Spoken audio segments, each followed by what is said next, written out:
Sasa ndugu zangu wane, ladies and gentlemen, nawakaribisha tena na tena kwenye kipindi chetu pendwa. Sasa leo tutaangalia viongozi wenye sifa za ajabu. Viongozi wenye sifa zaidi.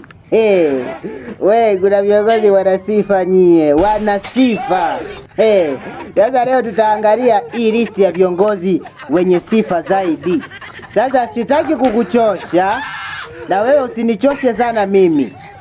Sitaki kukupotezea muda na wewe usinipotezee sana mimi muda. Hebu twende moja kwa moja tukawaone hawa viongozi wenye sifa zaidi.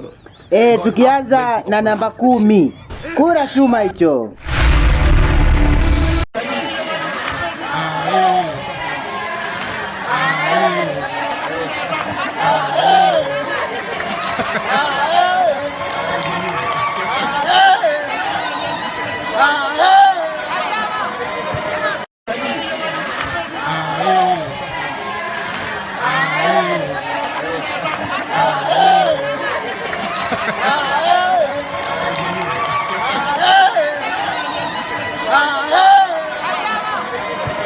Haya, huyo ndio kashika namba 10. Sasa twende tuangalie namba 9.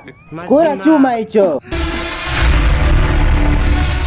Ngapi huko? Soma hiyo. Engineer, soma wewe engineer. Kwenye karatasi imeandikwa ngapi hapo? Dr. Kamba, angalia hapo. 9.4, soma kwenye ramani, soma kwenye ramani. Kwa hiyo sasa hiyo ni 8.4 kwa sababu huku tumeondoa moja. Hapa ni 10.4. Mbona mnasema 9.4? 10.4. Ukiminus hiyo moja, soma kwenye ramani. Wewe angalia huyo engineer, huyo ndio huyo hapa tunagombana naye hapa, atakuingiza mkenge hapo. Naam? Kwa nini usikiliza huyo atakusomea hapa, naweza kusomea, najua kizaazaa kama anza hapa. Habari imekwisha. Anayebisha, anayesema kwamba mkuu wa mkoa unachozungumza ni cha kijinga sana, nyosha mkono, jifanye unajikuna. Alafu uone, jifanye tu kama unajikuna hapa. Kwamba hii kitu uliotuambia yote haina maana hapa. Haya, hicho kimeshika namba 9. Sasa twende moja kwa moja tuangalie namba 8. Kimeshikwa na nani? Kura chuma hicho.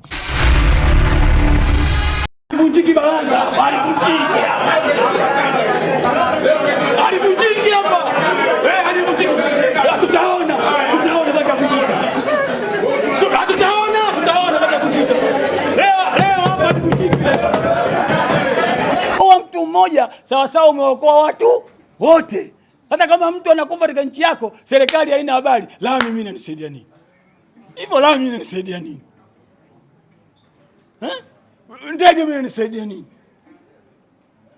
Mtu namuua na ndege inakuja kwa sababu ya nani?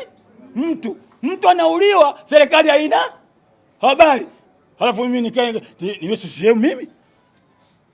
Serikali ambayo watu wanauliwa wao hawana habari, niwe CCM mimi? Mimi nilikuwa najua kwa kuwa Profesa Lipumba anasaidiwa na serikali, sisi kafu Mwalimu Seif, sisi mnaotuita Mwalimu Seif, sisi atutoboi. Mimi nilijua, na huo nilichukua mfano wa NCCR.